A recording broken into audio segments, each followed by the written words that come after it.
So, this is the reason why kung bakit ko nasabi that Aqua Flash is gonna be one of your worth it Christmas gift idea that you can actually give to your loved one this Christmas season. Not only it is a cup, it is not your ordinary cup because as you can see, design pa lang, let's start with the design. Design pa lang has a really premium feel to it. Iba yung feel ng kanyang material. Ayan siya sa malapitan. And aminin natin na ang ganda talaga ng logo ng Aqua Flash. Now, ganyan siya. Ang pinili ko ay brick red. And again, ang tawag sa design na ito ay slate cup. So, sa ilalim, ganyan natin siya makikita. Designed in California. Yan yung una mong makikita dito. Designed in California. Hindi po siya dinesign sa Pilipinas, kundi sa ibang bansa.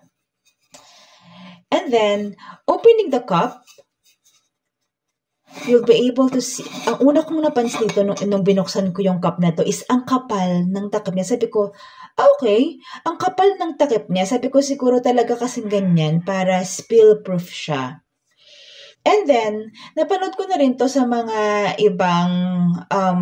ibang video na yun nga, ang features ng slate cup nila is nabababa ito. Ayan, nabababa siya. Na kapag uminom ka, syempre nakababa to, pag uminom ka, tatapon doon yung tubig kasi naka-open siya dito. So, pag uminom ka, hindi siya tatapon sa'yo dahil dito lang siya sa mga gilid dadaan. So, makakainom ka pa rin dito sa side na to. And then, pag naka-open siya. And then, kapag sasara mo siya is, pipindutin mo lang ulit ito. Sasara na siya. So, ganon yung mechanism ng kanyang takip.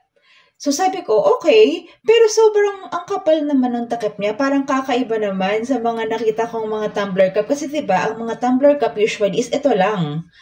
Wala yung ganito kakapal. Ito ang kapal ng ang kapal ng roskas niya. So, ayan.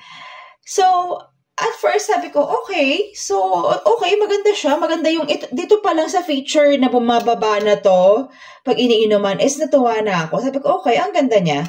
And then, bakit ako lang sandali, ayun yung loob niya. So, wala namang kakaiba sa loob niya, pero makinis po ang kanyang loob na material. Ayan. Makinis ang kanyang loob.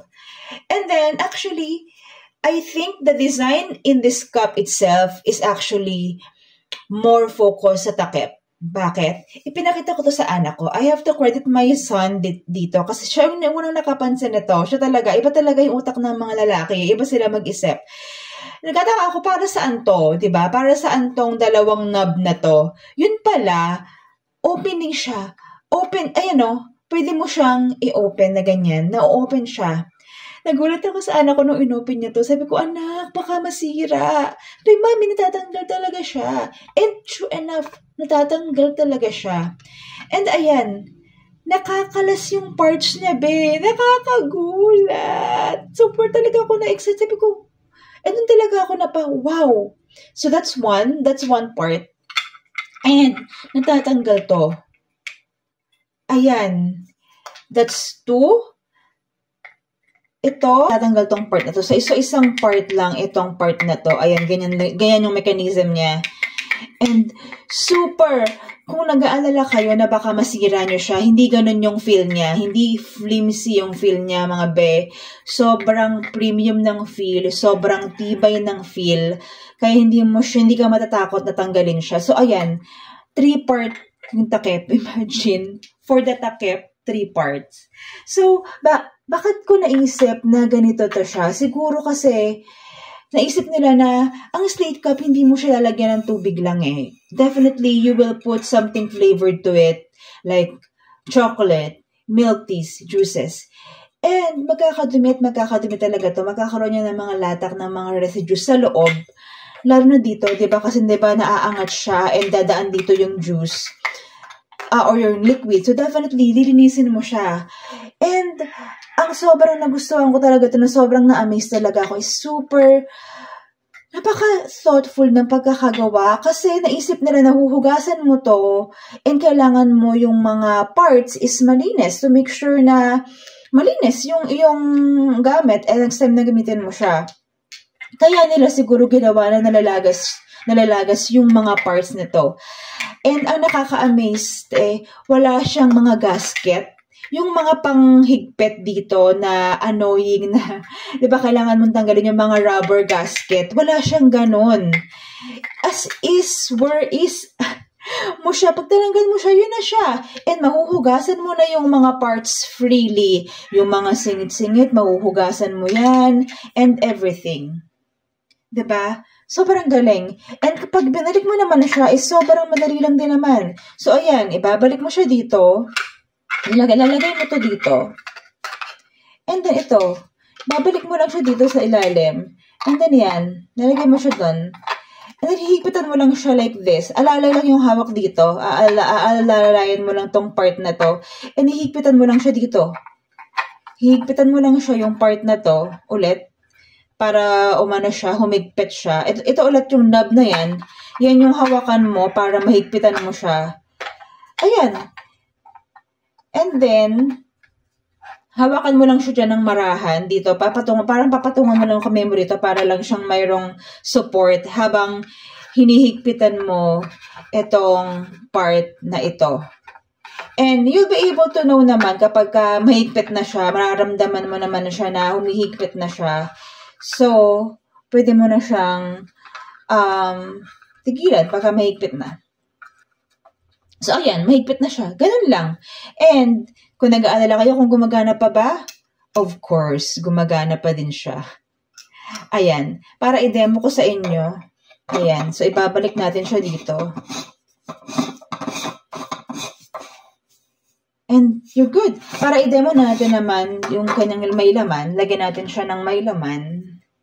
Para i-demo ko sa inyo yung kanyang, kung paano siya tatapon doon. Kung paano nag-work itong takip. Ito. So, ayan. Meron siyang laman. Nilagay natin siya ng laman. Ano? Puno siya, guys, ha? Puno yan. Oh. See?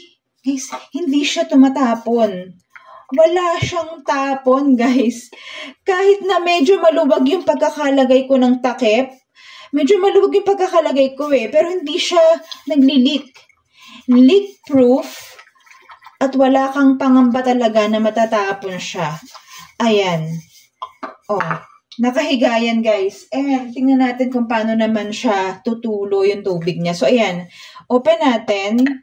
Binaba ko yung takip niya and ganito. So, ayun. Ganon matatapon yun. Ganon kalakas. So, definitely may flow. Pagkakontrol mo naman yan. Ayun. Pag binaba mo siya, see? Wala na siyang tulo. So, ganon siya, guys. Ganon siya kaganda. Ganon siya kaganda. So, ayun. I hope, guys, you can see kung gaano kaganda.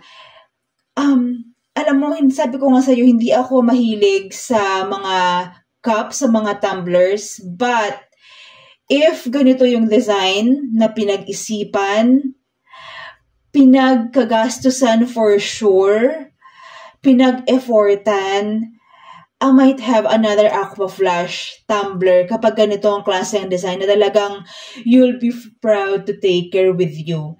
This cup is actually a cup engineered to perfection. Really. Talagang pinag-isipan, pinagkagastusan, pinag-effortan talaga yung design.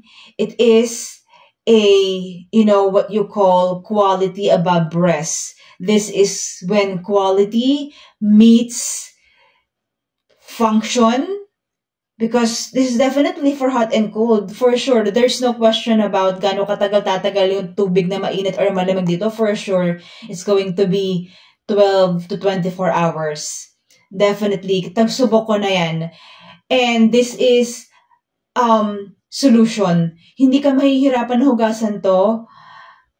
I mean, you can make sure na palagi mo tong mahuhugasan every parts of it dahil sa klase ng takip niya.